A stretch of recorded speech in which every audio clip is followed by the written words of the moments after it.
Cet après-midi, citoyens, nous sommes le 29 novembre, je vais tâcher de vous démontrer que nous sommes bien en situation de complot d'État, qui n'est qu'un simple polichinelle aux mains d'associations mondialistes puissantes.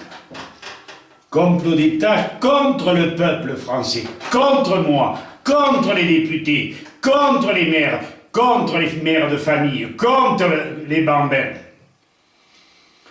Je tâcherai de faire une démonstration rigoureuse du complot et nous allons examiner la situation. Il faut savoir que j'ai eu la chance, dans ma vie, de rencontrer le professeur Louis-Claude Vincent, qui est un homme qui a inventé, mis au point la bioélectronique qui, grâce à des relevés sanguins, permet encore, mais cette bioélectronique a été mise dans le placard et plus personne ne s'en sert guère, mais elle permettait entre autres de comprendre d'où venait la lèpre, quelles étaient ses origines, et elle est simple, mais ce n'est pas mon but. La diphtérie, la polio, et en même temps de prévenir les cancers facilement 2 ou 3 ans avant. Quelle est la situation de la médecine aujourd'hui? C'est une situation d'échec. C'est une situation qui a été fomentée par les laboratoires, qui se sont emparés, qui dirigent les facultés, et en dirigeant les facultés, dirigent également les médecins, qui n'ont plus qu'une solution: obéir aux ordres, employer à tort et à travers les antibiotiques, les corticoïdes, et pour plaisanter, pour tourner cette chose en dérision, je dirais simplement les merdicoïdes. Bon, ceci étant dit, voilà leur moyen d'y faire face. Les médecins gardent en principe la valeur du diagnostic, mais en thérapie, il est clair et simple de comprendre que on soigne le plus cher possible et on ne guérit personne. D'ailleurs, leurs thérapies sont démonstratives. Je n'ai pas peur des mots. Je dirais simplement que, en ce qui concerne la chimiothérapie, nous savons par le docteur Ra et ses livres « Cancer, fin d'une maladie de civilisation » que, et il ne se gêne pas pour le dire d'ailleurs, vous pourrez prendre ce livre ou l'acheter en allant sur Amazon, je suppose, mais chez le docteur Ra et son équipe de biologistes, l'a commander en Hollande. Il suffit de taper R-A-T-H, docteur Ra. Cette thérapie, puisque nous allons nous appesantir un peu dessus, est à la fois très coûteuse. On parle en moyenne de 50 000 € par an pour un résultat, ma chère. Se foutent de notre gueule. Chère, vous souffrez énormément et vous diminuez votre espérance de vie terriblement. Il faut être costaud pour tenir le coup, je vous assure. Par contre,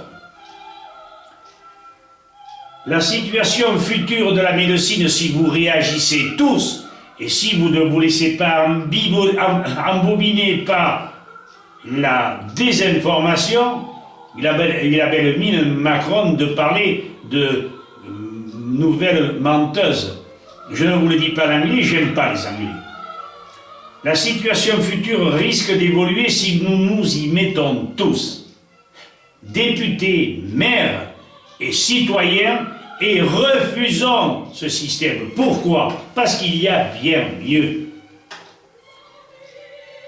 Il y a d'abord la thérapie prônée par le docteur Ra. Cette thérapie est à base de vitamines, de sels minéraux, et évidemment, de bacilles pour les intestins. Les deux conjugués vous rééquilibrent et finissent par vous sortir de là. J'ai un exemple dans le Béarn d'une femme qui s'est sortie du cancer des intestins avec la thérapie de rats. Mais elle n'est pas la seule. Il y a la thérapie par l'ozone importée de Pologne par un docteur du Sud-Ouest. Il y en a bien d'autres, mais nous n'avons pas eu le temps d'investiguer. Si nous avions les moyens d'information, déjà le peuple se serait rebellé. Déjà les médecins auraient été bousculés et ridiculisés. Je parle des médecins allopathes, ou comme dit mon petit-fils, ce n'est pas des allopathes, c'est des salopathes. Donc, à l'aide de ces thérapies, à l'aide de la bioélectronique du médecin et du professeur Louis-Claude Vincent, nous arrivons donc à détecter les cancers et les maladies bien avant qu'elles ne surviennent, et il est à ce moment-là facile de lutter, facile de remettre l'individu sur les terrains de bonne santé.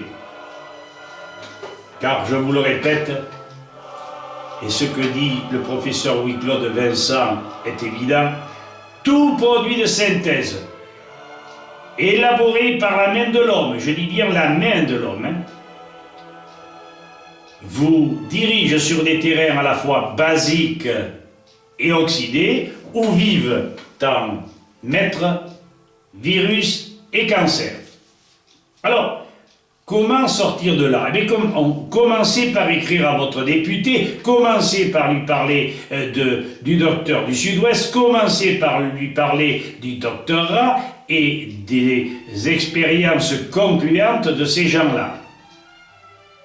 Mais il faut ajouter à cela, pour éviter d'aller sur des terrains cancéreux, avoir des fermes qui conjuguent à la fois et l'élevage et la culture.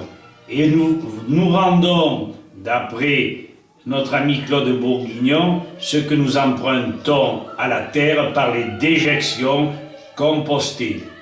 Ne mettez jamais de l'urine sèche sur un... Je m'entends, hein, de l'urine simplement sur un terrain, un fumier sans paille, vous livreriez, vous auriez de sacrés problèmes.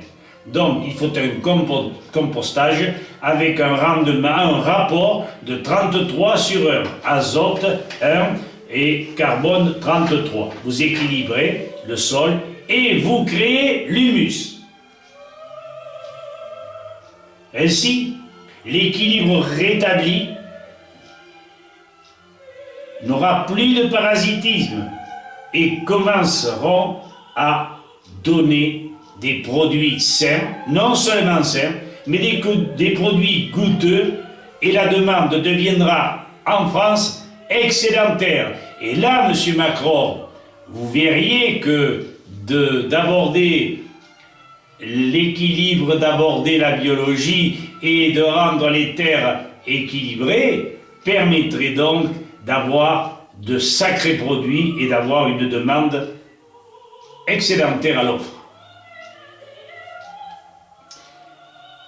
Pour finir, il faudra à tout prix la disparition progressive des produits des engrais industriels tels la potasse, les nitrates et les phosphates. Vous avez tout ce qu'il faut dans les déjections, mais nom de Dieu, comme le disait Claude Bourguignon, pensez quand même à rétablir les équilibres.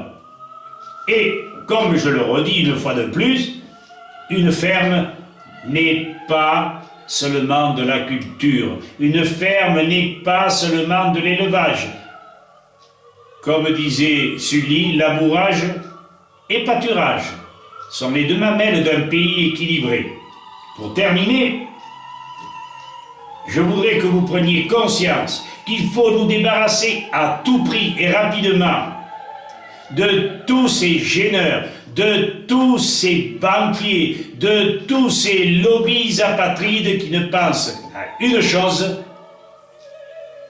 nous perturber, nous soutirer l'argent et en fin de compte déséquilibrer le peuple, déséquilibrer la France. Voilà, je crois que j'ai dit l'essentiel en une bonne douzaine de minutes. Je vous demande de me pardonner car c'est un essai, je ne sais pas ce que cela va rendre. Mais en tout cas, j'espère que vous serez conscient de ce que je vous ai dit. N'ayez plus peur. Nous avons l'Académie pour la défense des êtres humains et nous nous devons à vous. Jamais je ne vous dirai, ah, voyez à quelle heure vous téléphonez. Non, il n'y a pas d'heure pour les braves. J'espère que vous m'avez compris.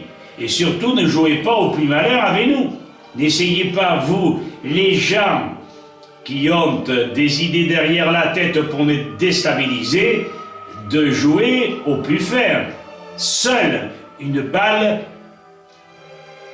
peut-être, vous permettrait de nous faire taire. Mais c'est pas évident, hein?